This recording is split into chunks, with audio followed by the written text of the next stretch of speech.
we will conclude this entire discussion with a little bit of an understanding of how was this Vedic living, what were some of the things that they were actually doing. Based on whatever we have seen so far, there is a misconception that Vedic people de-emphasize materialism and instead chose to lead a simple life with not even minimum comforts. There is this mental model a lot of us have. As though Vedic people were just going to the forest, sitting there, they needed no food, they were just speculating on ideas, esoteric and so on. These kind of feelings are there. But if you look at the mantras, the kind of details that they are talking about, the kind of auxiliary tools that they have developed, we don't get such an impression. The mantras, the prayers and the things that they ask for, if you look at the Karma Kanda of the Vedic literature, it is abundant with such examples.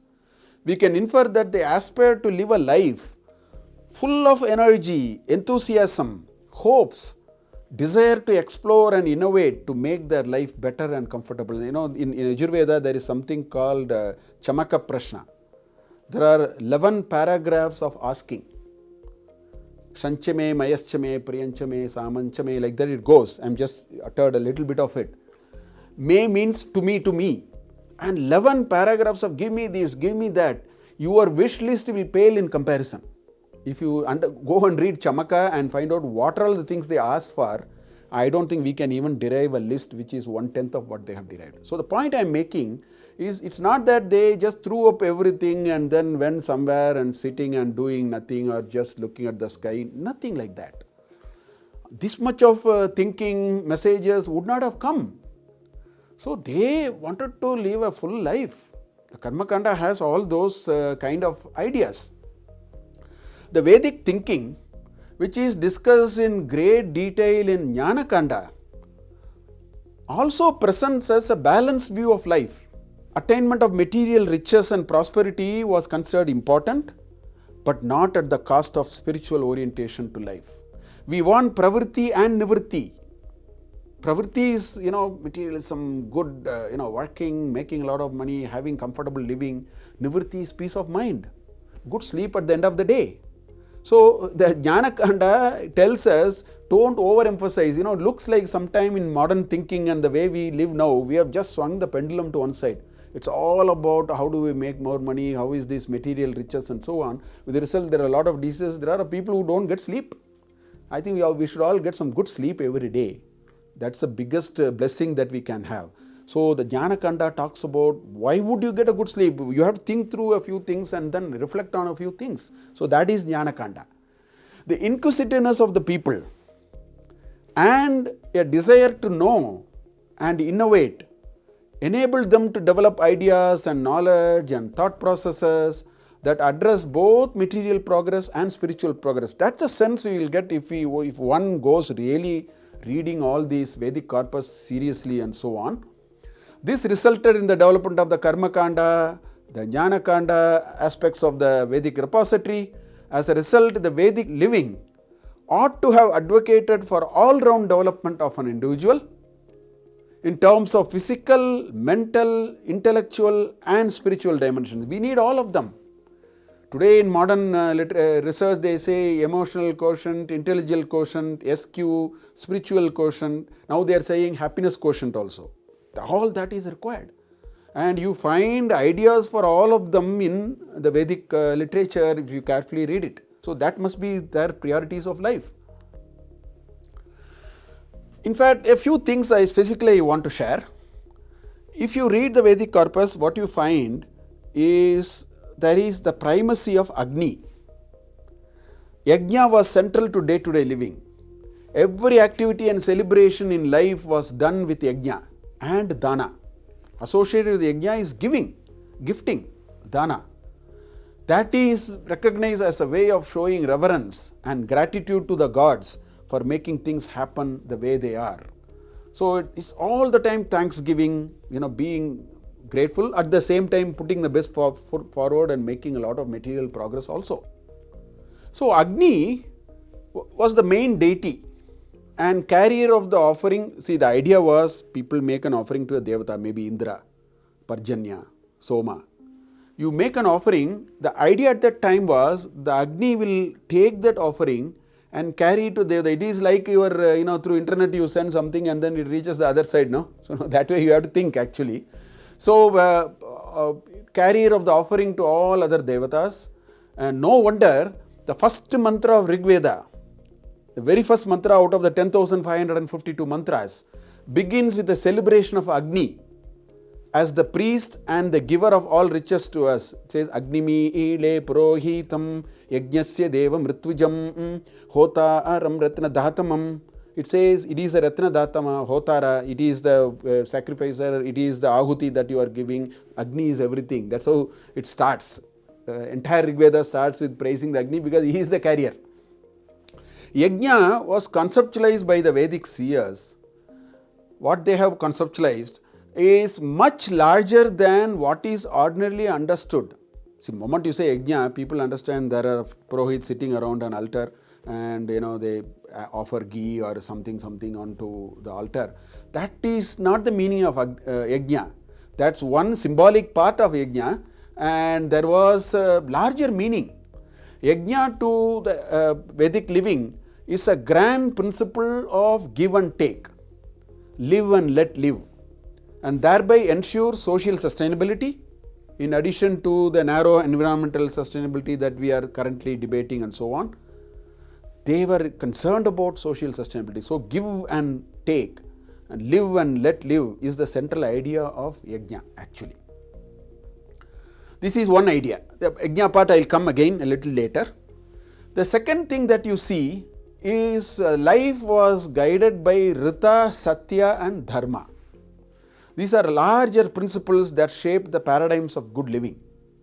Rita, see there is this English word rhythm. That English word rhythm has originated from Rita. Rita in simple terms is the cosmic order or equilibrium, which ensures that the universe functions in its natural state. So the nearest English word that one can think of is rhythm. You say everything is in rhythm. That's what we say, right? In the Rig Veda, the term Rita appears as many as 390 times and has been characterized as the one concept which pervades the whole of Rigvedic thought. It's all about maintaining that kind of an equilibrium and balance. So many life choices must be governed by that. The actions individuals and society take in their living are not supposed to disturb the Rita. That is the idea. While Rita is an overarching concept, its life practice was facilitated by the concept of Satya and Dharma. And these two operational guidelines ensure that the cosmic order is not disturbed. Now, I am not going to get into great details of what is Satya and Dharma because that will take us to a much larger debate, although there are interesting ideas, but I will defer it as a issue for us to self-reflect because there are things available for us to think about it. Now, coming back to the yajna, essentially the very spirit of an yajna is giving or sharing. That is what it is, without any expectation or without any kind of return. So, and there is this concept of Pancha Maha Yajnas that you see being mentioned. You see it in Yajurveda, Aranyakas, in places you actually see these references. There are Pancha Maha Yajnas.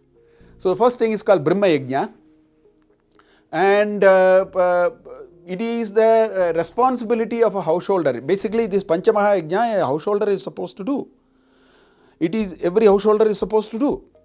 It is the responsibility of a householder to provide for the sustenance of the life around him and make it a very sustainable idea. That is the very thought which is formalized with Pancha Maha Yajnas. So as you see here, there are Pancha Maha Yajnas here. You have Brahma Yajna, you have Bhuta Yajna, you have Manusha Yajna, you have Pitru Yajna, you have Deva Yajna and so on. So Bhuta Yajna is for all created beings. By offering Bhuta Yajna, we take care of small living beings around us, such as birds, domesticated animals, worms, insects. See, in this country, it is still a practice when they cook. The mother, what she does is she takes a little bit of food. It can be chapati in North India, it can be and dal, or it can be some rice cooked in South India. They take a little bit of it and leave it outside. Leave it so that crows and squirrels and other animals can partake it. Even ants can partake it and so on. So that is called Bhuta Yajna. Then you have Manushya Yajna.